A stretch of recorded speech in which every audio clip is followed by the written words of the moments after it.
वालेकुम, मैं रेशमा आपका वेलकम करती हूँ अपने कुकिंग व्लॉग में। फ्रेंड्स, तो आज मैं आपके साथ पनीर की रेसिपी शेयर कर रही हूँ। मेरे बेटे का ये फेवरेट है और अधिकतर ना सभी बच्चों को पसंद होता है। तो आज हम पनीर के साथ बनाएंगे पनीर नगेट या पनीर पॉपकॉर्न भी आप कह सकते हैं।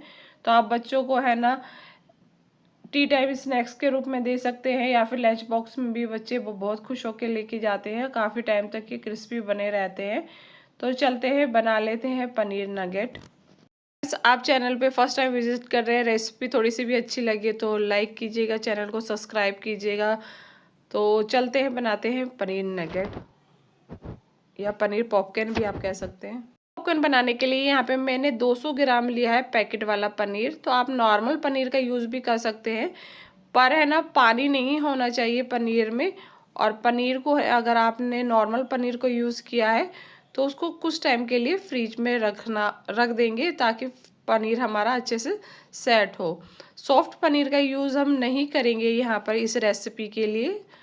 तो पनीर को है ना कट कर लेते हैं आप अपनी मनपसंद साइज़ में ना। मीडियम थिकनेस का मैंने कट कर रही हूँ।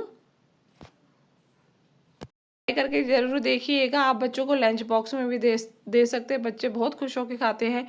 बर्थडे पार्टी हो या फिर किटी पार्टी हो, इसमें भी आप है ना इसको सर्व कर सकते हैं। तो यहाँ पर मैंने कट कर लिया है पनीर को। अब इसके लिए बनाएंगे हम बाउल। मैंने इसमें आधा टीस्पून हल्दी पाउडर, आधा टीस्पून डालेंगे कश्मीरी लाल मिर्च पाउडर, 1 टेबल स्पून जीरा पाउडर, स्वादानुसार नमक, 2 टीस्पून छोटे चम्मच इसमें डालेंगे दही। नॉर्मल दही है, खट्टी नहीं होनी चाहिए ज़्यादा। आधा टीस्पून लहसुन अदरक का पेस्ट। सभी चीज़ों को मिक्स करेंगे। अपनी टेस्ट के अकॉर्डिंग कम या ज़्यादा भी कर सकते हैं, क्वांटिटी पे भी डिपेंड करता है कि आप कितने पनीर का बना रहे हैं। तो अब हमने जो पनीर को कट करके रखा था क्यूब्स में, तो अब उसे डाल देंगे और हल्के हाथों से सभी चीज़ों को मिक्स कर देंगे। तो हल्के हाथों से हमें मिक्स करना। अब इसमें डालेंगे हम आधा टीस्पून कॉर्नफ्लावर और आधा टीस्पून डाल रही हूँ इसमें मैदा। अब सभी चीज़ों को अच्छे से मिक्स कर देंगे जिससे कि अच्छे से कोट हो जाए हमारे पनीर के ऊपर मसाला।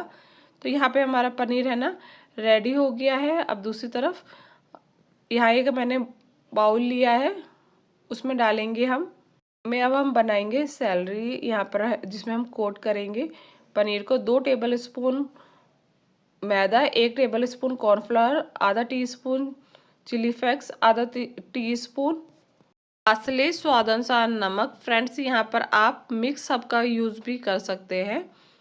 तो हम यहाँ थोड़ा थोड़ा पानी डालकर एक इसके मीडियम थिकनेस की है ना सैलरी बनाकर तैयार करेंगे।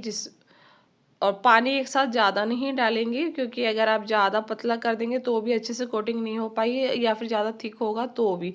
तो ये देखिए इतना थिकनेस हमें इसकी रखनी है। तो अब यहाँ पे मैं ब्रेड क्रम्ब का, हमारे ब्रेड को है ना लेके ग्राइंडर में ग्राइंड कर लिया था, तो हमारे ब्रेड क्रम्ब्स रेडी हो जाएंगे। तो अब इसमें हम है ना कोट करेंगे और कुछ रेस्ट के लिए नहीं रखना, आप हाथों हाथ बना सकते हैं। तो हमने जो पनीर रेडी किया था अब इसमें डाल दिया हमने सैलरी में, और एक फोक की हेल्प से इसमें आप चाहें तो एक एक करके भी कर सकते हैं। आपको मैं यहाँ दिखा रही हूँ कि आप एक साथ है ना किस तरह से है ना ब्रेड क्रम्स में कोटिंग कर सकते हैं। तो मैं यहाँ पे मैंने एक और है ना पनीर के पीस लिया है, अब उसे हम ब्रेड क्रम्स में डालेंगे और इस तरह से बिना हाथ लगाए हमें इसे कोट करना है, जिससे कि है ना अच्छे से है ना ब्रेड क्रम्स है ना इस पर कोट हो जाए। लेंगे अच्छे से कोट हो गया, आप इस तरह से भी कर सकते हैं। तो अब इसको निकाल के रख लेंगे और इसी तरह से बाकी पनीर क्यूब्स को भी है ना कोट कर लेंगे। तो आसानी से है ना इसी तरह से सारे है ना पनीर क्यूब्स को कोट करके रख लेंगे। हमने सारे है ना पनीर को है ना रेडी कर लिया है। अब चलते हैं, इसको करेंगे हम डीप फ्राई। तो डीप फ्राई करने के लिए मैंने है ना कढ़ाई में है ना ऑयल लिया है, तो रिफाइंड ऑयल लिया है। आप है ना अपने पसंद का है ना जो भी आप घर में यूज़ करते हैं वो ऑयल यूज़ कर सकते हैं। ऑयल अच्छे से, तेल को अच्छे से गर्म करेंगे। अगर आप कम गर्म तेल में डालेंगे तो आपने जो कोटिंग की है वो निकल जाएगी, और वैसे भी पनीर बहुत सॉफ्ट होता है, बहुत जल्दी है ना पक जाता है। तो यहाँ पे मैंने एक पनीर का क्यूब्स डाल के देखा है, ये अच्छे से है ना कोटिंग नहीं निकल रही है, अच्छे से हो रहा है। अगर बाई चांस है ना आप पनीर को डालते हैं ऑयल में और निकलने लगता है तो आप एक बार फिर से उस पर कोटिंग कर सकते हैं। पर यहाँ हमारा पनीर अच्छे से फ्राई हो रहा है, तो इसी तरह से बाकी हम पनीर को भी डाल देंगे। अच्छा गरम है, अब इसी तरह से सारे है ना पनीर क्यूब्स एक बार में जितने आ जाए उतना डालेंगे। बिल्कुल भरना नहीं है कढ़ाई को, क्योंकि थोड़ा सा स्पेस चाहिए। इसको हमें है ना चलाना भी है ताकि इवन चारों तरफ से अच्छी तरह से है ना हमने जो कोटिंग की है वो पके। और पनीर को पकने में बिल्कुल भी टाइम नहीं लगता है, 4 से 5 मिनट में ये रेडी हो जाएगा। पर इसको कंटिन्यू इसी तरह से पलटते रहेंगे। यहाँ मैंने एक स्ट्रेनर लिया, स्ट्रेनर में निकाल लेंगे। वैसे तो इसमें ज़रा भी ऑयल नहीं आता है, अगर प्रॉपर कोटिंग की है तो जो भी ऑयल होगा वो निकल जाएगा। इसी तरह से मैं सारे पनीर को डीप फ्राई कर लूँगी। पे हमारे सारे पनीर पॉपकॉर्न रेडी हो गए हैं, तो चलते हैं सर्व कर लेते हैं और आपको दिखाते हैं कि कितने क्रिस्पी बने। तो यहाँ पे मैंने टमाटो केचप के साथ सर्व किया है, क्योंकि बच्चों को है ना ऐसे ही आप ऐसे भी खा सकते हैं, कोई सॉस या चटनी की ज़रूरत नहीं होती है।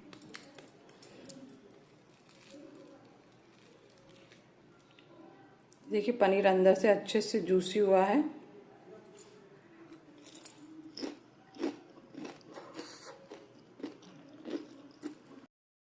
नई रेसिपी के साथ अपना बहुत सारा ख्याल रखिए। अल्लाह हाफिज़, बाय फ्रेंड्स।